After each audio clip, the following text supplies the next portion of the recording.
இங்க கல்யாணம் முடிஞ்சோன்னு பொண்ணு மாப்பிள்ளை சாப்பிட போறாங்க. அப்போ பொண்ணு பார்த்தீங்கன்னா இலையில இருக்கிற ஒரு ஐட்டத்தை சாப்பிட போறா. மாப்பிள்ளை பார்த்தீங்கன்னா கையை தட்டி விட்டுறாரு. ஃபர்ஸ்ட் இந்த ஐட்டத்தை சாப்பிடுவாங்க, முறை இதை சாப்பிட சொன்னதும் பொண்ணுக்கு ஒரு மாதிரி ஆயிடுது. ஆக்சுவலா அந்த பொண்ணு பார்த்தீங்கன்னா நல்லா நான்வெஜ் சாப்பிடுவாங்க. மாப்பிள்ளை வீட்டு சைடு பார்த்தீங்கன்னா பியூர் வெஜிடேரியன், அதனால அவளையும் சாப்பிட கூட சொல்லிட்டாங்க. ஒரு நாள் ஜிம்முக்கு ஒர்க் அவுட் பண்றாங்க, ஒர்க் அவுட் பண்ணவே முடியல, ரொம்ப டயர்ட் ஆயிடுறா. அப்புறம் ஒரு நாள் ஃப்ரெண்டு வீட்டுக்கு போய் என்னால ஒரு ஜிம்ல ஒர்க் அவுட் பண்ணவே முடியல, என்னால ரொம்ப டயர்ட் ஆயிடுது, என்னால நான்வெஜ் சாப்பிடாம இருக்கு ஃப்ரெண்டு கிட்ட சொல்லிட்டு இருந்தா. அப்புறம் அங்கிருந்து வீட்டுக்கு வந்தா வீட்டுல பார்த்தீங்கன்னா சுத்தமா லெஃப்ட் ஒர்க் ஆகல. சரி படியேறி தான் போகணும்னு சொல்லிட்டு அவளுக்கு வந்து படியேறி ஒரு ஸ்டெப்பா போறா. பார்த்தா டயர்டா உட்காந்துரா. நமக்கு என்னாச்சு உடம்பு இப்போ சுத்தமா முடியல சொல்லி அவளும் பார்த்தா ரொம்ப ஃபீல் பண்றா. அப்புறம் உடனே டாக்டருக்கு அப்பாயின்மெண்ட் அவளும் டாக்டர் பார்க்கறான். டாக்டர் என்ன சொல்றா, நீங்க நான்வெஜ் சாப்பிடாம இருக்கிறதா உடம்பு ரொம்ப வீக்கா இருக்கும்போது நான்வெஜ் சாப்பிடுன்னு சொல்றாங்க.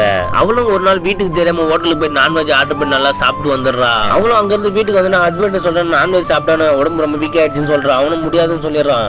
சரி நம்ம வீட்டுக்கு தெரியாம சாப்பிடலாம் சொல்லிட்டு அவளும் பார்த்தீங்கன்னா சூப்பர் மார்க்கெட் போயிட்டு ஒரு முட்டை அட்டையை வாங்கிட்டு வந்துடுறான். வாங்கிட்டு வந்து வீட்டுல வச்சு ஆள் இல்லாம போது பார்த்தீங்கன்னா சமைச்சு சாப்பிடுறான். அப்போ பார்த்தீங்கன்னா ஒரு நாள் ஹஸ்பண்ட் கண்டுபிடிச்சிட்டாரு. இந்த வீட்டுல நான் நான்வெஜ் சாப்பிடக்கூடாதுன்னு சொல்லி நீ யாரு கேட்டு சாப்பிட சொல்லிட்டு அவங்களும் வீட்டுல எல்லாம் திட்ட ஆரம்பிச்சிட்டாங்க. அவளும் பார்த்தீங்கன்னா வேகமா வீட்டை விட்டு வெளியே போயிடுறா. அப்புறம் ஃப்ரெண்டு கால் பண்ணி பக்கத்துல ஒரு நான்வெஜ் காம்படிஷன் நடக்கணும்னு கலந்துக்கிறேன். அவளும் பார்த்தீங்கன்னா கலந்து சாப்பிட்றேன்னு சொல்லிட்டு அவளும் பார்த்தீங்கன்னா சாப்பிட்டுட்டே இருக்கு. அங்கேயும் பார்த்தீங்கன்னா வீட்டுக்காரர் வந்துடுறாரு. அவளும் எதையுமே கண்டுக்காம நான்வெஜ் நல்லா என்ஜாய் பண்ணி சாப்பிட்டு முடிச்சிடுறா.